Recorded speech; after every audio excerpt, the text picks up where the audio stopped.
Listening, fill in the blanks. Let's start. In its most general sense, prescriptivism is the view that one variety of language has an inherently higher value than others, and that this ought to be imposed on the whole of the speech community. The view is propounded especially in relation to grammar and vocabulary, and frequently with reference to pronunciation.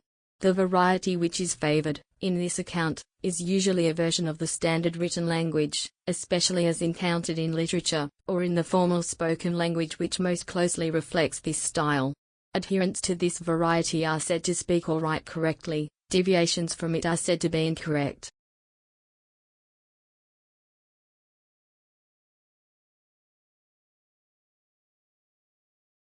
The primary reason for the search is basic curiosity, the same curiosity about the natural world that drives all pure science. We want to know whether we are alone in the universe. We want to know whether life evolves naturally if given the right conditions, or whether there is something very special about the Earth to have fostered the variety of life forms that we see around us on the planet. The simple detection of a radio signal will be sufficient to answer this most basic of all questions. In this sense, SETI is another cog in the machinery of pure science which is continually pushing out the horizon of our knowledge. However, there are key reasons for being interested in whether life exists elsewhere. For example, we have had civilization on Earth for perhaps only a few thousand years, and the threats of nuclear war and pollution over the last few decades have told us that our survival may be tenuous.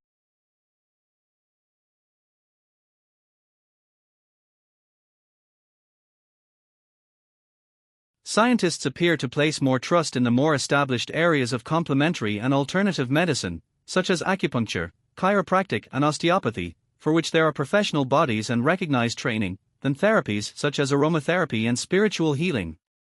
Osteopathy is now a registered profession requiring a certified 4-year degree before you can advertise and practice, said one neuroscientist who used the therapy. Nearly 2/3 of the scientists who replied to our survey believed that aromatherapy and homeopathy were no better than placebos, with almost a half thinking the same of herbalism and spiritual thinking. Some of the comments we received were scathing. Even 1 in 10 of our respondents had used homeopathy.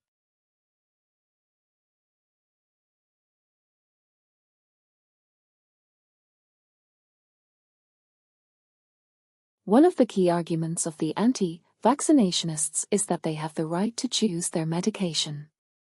These people attack what they see as the impersonal, intrusive, and uncaring edifice of modern medical science. However, the success of immunization programs depends on a sufficiently high number of the population being immune, which forces the disease to die out through lack of carriers. If there are enough susceptible individuals to provide a chain of disease transmission, safety is compromised for all, and this is why free choice should not be an issue, particularly when the hard evidence presents an overwhelming case. Personally, I would have thought that when children started dying from preventable diseases, the anti-vaccinationists' case would die also.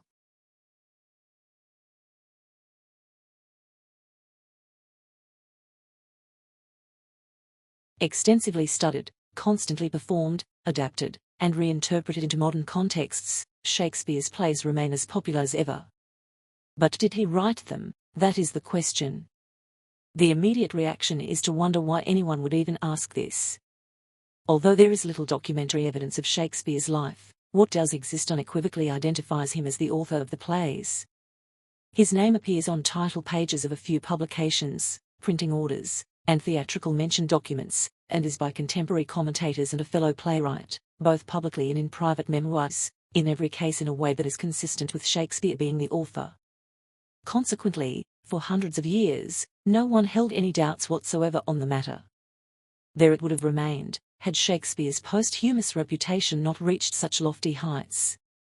With the widespread acceptance of his dramatic genius, apparent inconsistencies were perceived.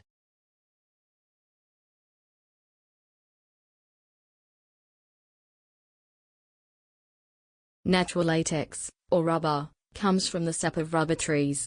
Native to the Amazon region of South America, they had long been a Brazilian monopoly, and the boom in wild rubber had made many remote jungle towns rich, until thousands of seeds of the tree were smuggled out by an entrepreneurial Brit, Henry Wickham. These were used to start plantations throughout British East Asia, where the trees, facing none of their natural insect or fungal enemies, thrived. Thus, the Brazilian rubber boom crashed, leaving control of the world's supplies with the plantation owners in Malaysia, where to this day, most of the world's natural rubber is still produced.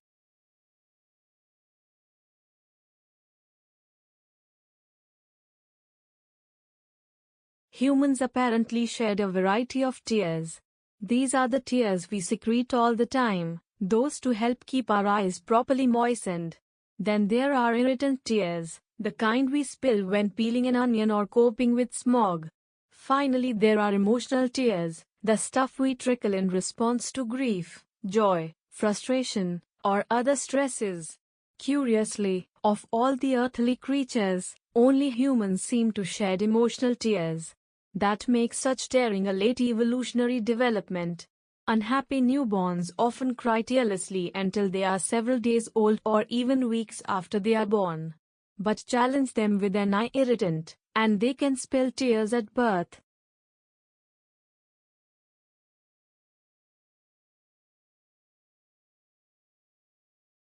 The compiling of dictionaries has been historically the provenance of studious professorial types, usually bespectacled, who love to pore over weighty tomes and make pronouncements on the finer nuances of meaning. They were probably good at crosswords and definitely knew a lot of words, but the image was always rather dry and dusty. The latest technology, and simple technology at that, is revolutionizing the content of dictionaries and the way they are put together. For the first time, dictionary publishers are incorporating real, spoken English into their data. It gives lexicographers, people who write dictionaries, access to a more vibrant, up-to-date vernacular language which has never really been studied before.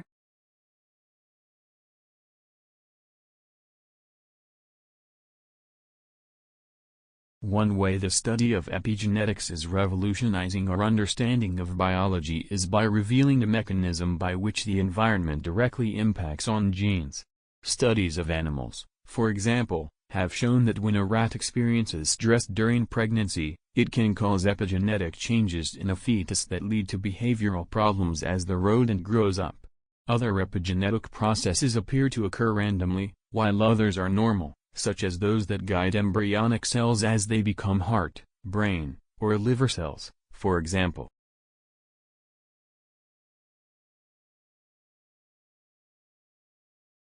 Like, share, subscribe the channel and press the bell icon for further updates.